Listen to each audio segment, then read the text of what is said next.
Cette saison ne rigole pas.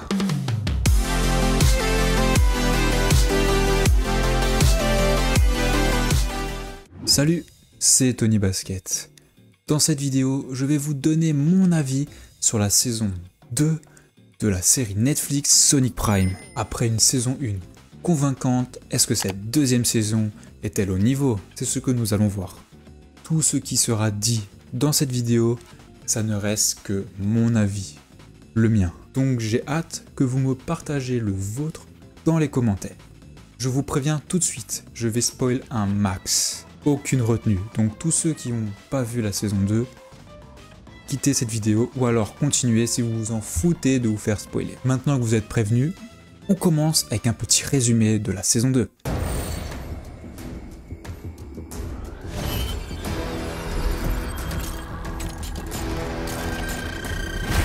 On reprend là où la série s'était arrêtée à la fin de la saison 1. Le premier épisode est sûrement mon préféré de la série, sûrement dû à la présence du GOAT, la forme de vie ultime, Shadow the Hedgehog. Shadow attaque Sonic tout de suite. Il ne réfléchit même pas. Ça commence avec un tout petit combat. Shadow explique à Sonic comment ça se passe dans le paraverse pour lui, et Sonic prend finalement conscience que c'est à cause de lui que Green Hill a disparu. Shadow, contrairement à Sonic, ne peut pas entrer dans les paraspaces, sauf un seul monde, qui est le fantôme de Green Hill. Il y emmène Sonic à l'intérieur, et ce dernier découvre des fantômes de ses amis qui répètent en boucle la même phrase. Séquence émotion pour Sonic. Shadow a une théorie. Il pense qu'il faut réunir tous les fragments du prisme du paradoxe pour pouvoir retrouver Green Hill. Shadow, ne faisant pas confiance à Sonic, décide de l'attaquer. Le but de Shadow est de récupérer l'équipement de Sonic, car il pense que c'est grâce à cet équipement que Sonic peut passer à travers les portails du paraverse. Il arrive finalement à récupérer. Il part tout de suite essayer de traverser le portail, mais en vain. Et c'est là qu'on comprend que seul Sonic peut passer les portails. Shadow est obligé de faire confiance à Sonic et il décide de faire équipe. Sonic part donc à la recherche des fragments du prisme du paradoxe. Le premier épisode se clôture avec un Sonic qui fait la promesse de réussir à Shadow. On part ensuite dans un enchaînement d'épisodes où Sonic et ses amis de chaque paraspace essayent de récupérer les fragments du prisme, mais le Conseil du Chaos a le même objectif, et une fois que le combat commence, il ne s'arrête plus jusqu'à la fin de la saison. Sonic échoue et le Conseil réussit à récupérer les prismes du Bosquet et du Grand Nulle Part. De retour à New Walk City, le Conseil utilise le pouvoir des prismes pour agrandir leur robot et créer un nouveau robot, Chaos Sonic. C'est une sorte de Metal Sonic, mais bien plus bavarde. Il parle plus que Sonic, alors que Sonic cause déjà tout le temps. Les scènes de combat avec Chaos Sonic sont excellentes. Je suis pas un expert, mais la caméra bouge d'une façon qu'elle rendait le combat immersif. Le Conseil du Chaos décide d'ouvrir des portails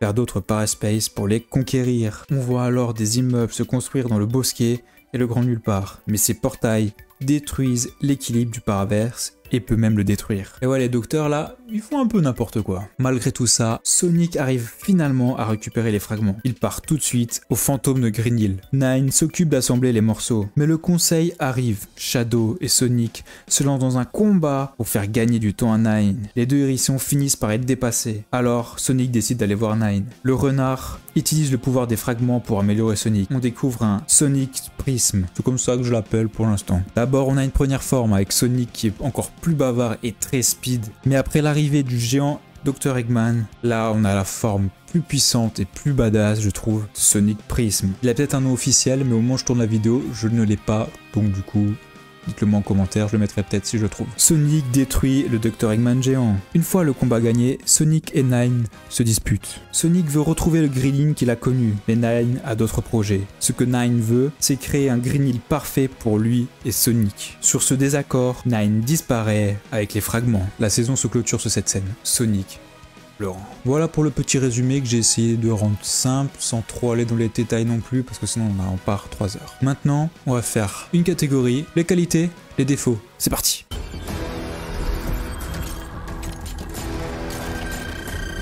J'aime cette idée de voir que les amis de Sonic et Sonic lui-même n'ont pas les mêmes ambitions. Sonic, lui, veut absolument récupérer ses amis, mais les autres personnages n'ont pas le même objectif. Par exemple, la Terreur, lui, veut juste récupérer le fragment qu'il appelle sa beauté, pour juste l'avoir et être vu comme le plus grand pirate. Les rebelles veulent la liberté de leur ville, dans le Bosquet, ils veulent juste protéger la forêt. Et pour terminer, Nine lui veut créer un Green Hill parfait pour vivre avec Sonic. Chaque personnage aide Sonic jusqu'au moment où la quête de Sonic ne les aide plus dans la leur. Dès que Sonic a récupéré le prize par exemple, Terreur décide de l'affronter tout de suite pour pouvoir lui reprendre. Nine lui abandonne Sonic après avoir compris qu'ils ne veulent pas la même chose. Et malheureusement, Sonic ne comprend ça qu'au dernier moment, alors que Shadow l'avait prévenu plusieurs fois. Et ouais, faut écouter Shadow. L'action est très présente dans cette saison, on a très peu de répit. Ce que j'aime, c'est que la saison 1 a placé le décor et les personnages. La saison 2, elle, accélère et les enjeux prennent tout de suite une plus grande ampleur quand le conseil décide d'attaquer les autres mondes pour trouver les morceaux. Et cette action, sans pause, crée un sentiment d'urgence. Sonic n'a pas le temps de s'arrêter.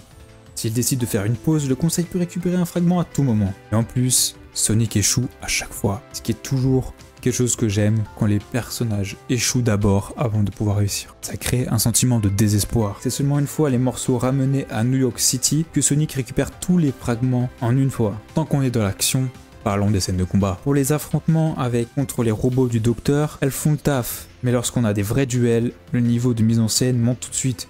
Les combats de Sonic contre Shadow et Chaos Sonic sont juste magnifiques. La caméra tourne, change de direction, ça rend le combat bien immersif. On y est dedans, on ressent, c'est magnifique. En plus, on a des rêves sympas à Sonic Unleash. Il y a la fameuse pose de Shadow. Donc pour moi, au niveau de l'animation, au niveau des combats, je n'ai rien à redire, c'est juste bon. Je vais pas dire parfait, mais c'est bien. Et pour moi, la meilleure chose de la saison, c'est Shadow. On respecte enfin Shadow. Il n'est pas juste le copain ténébreux de Sonic. Il cherche à restaurer le monde et en veut à Sonic. Il confronte Sonic et essaie de se débrouiller seul, car il ne fait pas confiance à ce dernier. C'est seulement lorsqu'il comprend qu'il n'a pas le choix qu'il décide de travailler avec Sonic. Et je trouve que cette dynamique entre les deux est très bonne. Shadow est le personnage qui ramène souvent Sonic à la réalité. Plusieurs fois, il dit que les personnes qu'il a rencontrées dans les paraverses ne sont pas ses vrais amis et qu'ils ne veulent pas la même chose que lui. Sonic ne veut pas le croire, mais à la fin, la série donne raison à Shadow. En plus, il ne ridiculise pas Shadow. Sonic ne le bat pas facilement et lorsque Shadow se bat contre des robots, il gagne une puissance au moins égale à Sonic. En tout cas, pour moi, Shadow est le gros point fort de cette saison. C'est tout pour mes qualités, on va passer aux quelques défauts de la saison.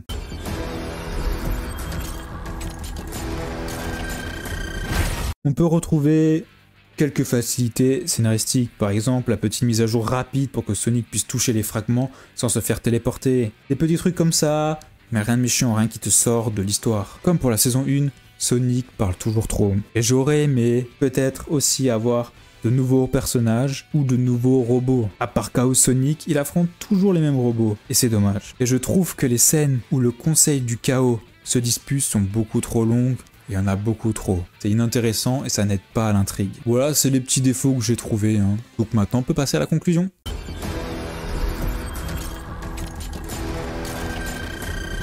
En conclusion, je pense que vous l'avez compris, j'ai beaucoup apprécié cette saison 2. La série monte d'un cran dans les émotions et dans les enjeux. Sonic qui se rend compte qu'en voulant faire le bien, il peut faire souffrir ses amis. Et le dernier plan où il pleure est déchirant. La présence de Shadow rend les choses plus importantes et fait prendre conscience à Sonic que tout ça n'est pas un jeu et que leur monde n'existe plus. On alimente le tout par de l'action bien faite. Cela rend cette saison palpitante et vraiment sympa à suivre. Je me suis pas ennuyé une seule fois. Tout n'est pas parfait, ça ne plaira forcément pas à tout le monde, mais personnellement, j'ai adoré cette saison. Et vous alors, avez-vous vibré devant cette saison 2 ?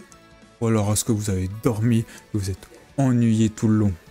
Dites-le moi en commentaire, je veux savoir. En tout cas, vivement la saison 3, car pour le moment, je n'ai aucune idée de comment va se dérouler cette dernière saison. Sonic va-t-il affronter Nine ? Ce dernier va-t-il rejoindre le Conseil du Chaos ? On va essayer peut-être d'y répondre plus tard. On verra bien. Voilà. C'était mon avis sur la saison 2 de Sonic Prime. Prenez soin de vous et à très bientôt.